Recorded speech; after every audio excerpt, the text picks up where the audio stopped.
Bienvenue sur Correspa, le podcast pour les entrepreneurs du fitness.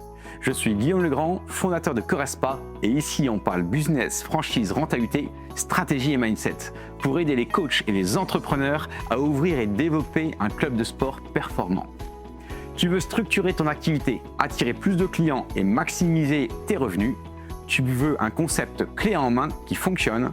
Alors tu es au bon endroit. C'est parti! Bonjour à chacune et à chacun et bienvenue dans cette série spéciale Fitex.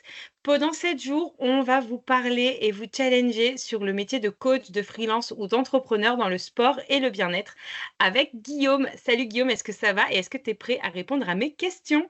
Salut à chacune et à chacun. Oui, c'est parti, je t'écoute. Alors aujourd'hui, j'ai envie de te parler d'un domaine qui me parle particulièrement, c'est le freelancing ou l'entrepreneuriat. Et je voudrais savoir lequel des deux veut vraiment sa liberté. Est-ce que tu peux répondre à cette question? Oui, je vais être clivant avec un parti pris, mais il n'y a pas de jugement de valeur. D'accord. C'est-à-dire que on a déjà parlé dans un des podcasts, j'y arrive très rapidement, mais je vais passer à autre chose. C'est que il y a une dépendance qui est un peu cachée. C'est la dépendance tout simplement à un portefeuille client. Donc, la dernière fois, j'avais dit le Mmh. portefeuille du temps, on travaille pour le temps et derrière, mais c'est aussi un portefeuille client parce que l'entrepreneur, il doit diviser ses revenus entre guillemets, par rapport à un nombre de clients. Et souvent, il a nettement moins de clients en nombre que, entre guillemets, une entreprise ou un système qui est derrière. Donc, la dernière fois, j'avais insisté beaucoup sur le travailler en temps et donc, il faut augmenter le nombre de temps si on veut gagner plus. Oui. Là, j'insiste un peu plus sur également le nombre de clients qui est derrière. Et après, là, je vais donner aussi autre chose. Donc là, c'est pas mieux ou différemment. Pour moi, c'est mieux la partie entrepreneuriat, notamment, parce qu'en fait, un freelance, il va réaliser ses missions pour les autres. Ouais. Un entrepreneur, la grosse différence, c'est qu'il va le réaliser pour soi. Quand je dis pour soi, il a une vision tournée vers les autres. À Correspa, c'est améliorer la qualité de vie des gens. Donc, bien entendu, on s'est tourné vers les autres. Et c'est ça Mmh. notre cause, la cause qui est encore plus loin derrière que moi, je milite et sur lequel je crois, c'est même aller jouer contre les personnes qui est la sédentarité. Donc, on va Mmh. aller encore plus loin. Mais par rapport aux freelance, eh ben, c'est notre boîte. Et c'est notre boîte qui va, entre guillemets, on fait appel notamment à des freelances nous-mêmes pour aller vers une mission commune et plus loin qui dépend de nous. Donc ça, c'est intéressant que l'entrepreneur qui incarne une vision ait construit une marque. Et Ouais. derrière la marque, eh ben, ça va encore plus loin. En fait, il y a une aventure. Et cette aventure, et c'est là la troisième chose qui est hyper important et différenciant, c'est que cette aventure, elle est humaine. Souvent, un freelance, il est seul. Et Oui. cette aventure qui est humaine, ce qui est génial, c'est qu'elle peut être humaine à différents niveaux. Déjà, on n'est pas tout seul en tant que chef d'entreprise, c'est pour ça qu'on s'entoure d'autres, mais dans l'équipe l'entreprise, on est plusieurs. Et donc là, ça peut se partager. Et naturellement, on peut partager également les compétences et pas être tout seul uniquement dans son travail. Donc ça donne OK. encore un autre niveau de lecture. Et j'en ai Oui. encore un autre, c'est peut-être voir un petit peu plus loin, mais c'est la transmission. Ouais. Alors, quand j'ai épousé ma femme, quand je lui ai parlé de retraite et de transmission, elle m'a regardé, elle m'a dit: «Mais t'es malade, toi, t'as 24 ans, t'es en train de me parler de ça, t'as pas encore créé». J'ai fait: «Ouais, d'accord». Mais un freelance, globalement, il revend pas son job, hein. Non. Alors qu'un entrepreneur crée un actif. Et cet actif, ça a de la valeur, c'est revendable et c'est transmissible. Et donc, ce qui est génial, c'est que là, on parle d'argent, mais moi, je parle pas que d'argent. Ce qui va créer de la valeur, c'est des euros, mais pas que des euros. Ça va être revendable. Bah oui, pas que des euros. Tout ce qu'on a créé derrière. Ça va être Ouais. transmissible. Bah oui, ça veut dire que la vision que je mets en place, le plus beau truc qu'on pourra me dire quand je serai sur mon lit de mort, c'est, entre guillemets, améliorer la qualité de vie à un système que d'autres vont continuer à faire et certainement différemment que ce que je suis en train de faire aujourd'hui, mais avec le Ouais. même ADN. Et ça, c'est un impact fort. Donc la transmission, elle est hyper importante. Et derrière tout ça, vu que je l'ai dit que c'était en équipe, il y a de la formation. D'accord. Et la Et formation, cette formation continue, pour moi, le freelance il est souvent seul. Il se forme oui, c'est vrai. quand il a le temps.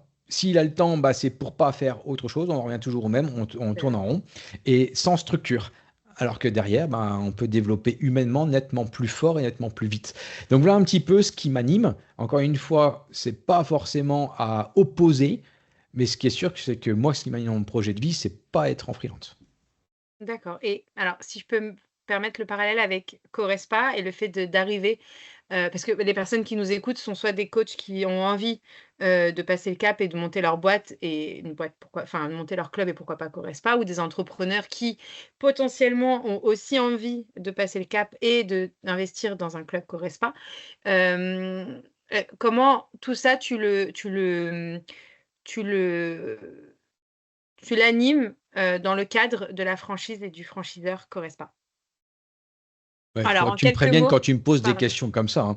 Mais oui, alors j'ai envie de te répondre un peu différemment parce que d'abord, on a déjà fait un podcast Oui, sur vraiment toutes les étapes et le type d'accompagnement qu'on a, oui, nos oui, tu m'as dit. visio-coaching, nos audits, etc. Et donc, je ne vais pas rentrer dans cette démarche-là, mais je peux te répondre de manière indirecte, de deux manières. Je vais dire la résilience et la légitimité. Parce qu'en fait, la résilience, eh ben, en fait, quand tu es freelance, ta première question, c'était ça, hein, freelance, Oui, et à ce moment-là, eh ben, tu es malade. Bah, les revenus, ils tombent pas et tu peux pas bosser, et donc tu peux pas exactement. servir les personnes avec qui tu bosses. Et par contre, l'entrepreneur, grâce à son équipe et les process, bah, bizarrement, peut s'absenter. Là, je suis parti 5 semaines en vacances, aucun souci. Oui, oui, Donc, il y ça a roule aussi tout seul. cette. Et oui, et quand je dis ça roule tout seul, mes clients sont pas moins bien servis, hein.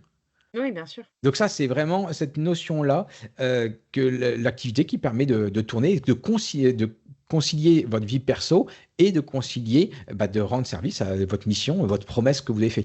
Et le deuxième, c'est la légitimité, parce qu'en fait, il faut pas le prendre mal, le mot que je vais dire, mais je choisis bien mon mot. Le freelance, il reste bien un exécutant. Souvent, Oui, c'est mal perçu, mais c'est le but d'un freelance. Donc, c'est vrai. exécution, c'est bien, il faut savoir exécuter. Mais par contre, moi, je préfère l'aspect entrepreneurial où tu deviens un acteur.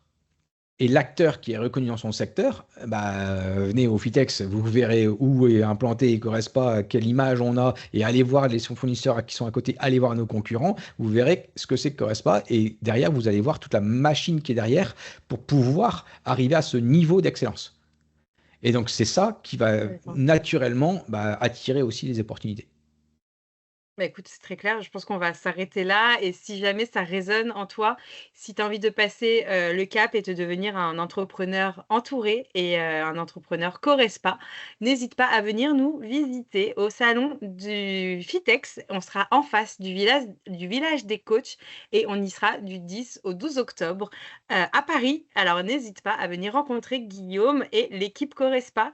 Je te remercie Guillaume et je vous dis à très vite. À très vite, bye bye.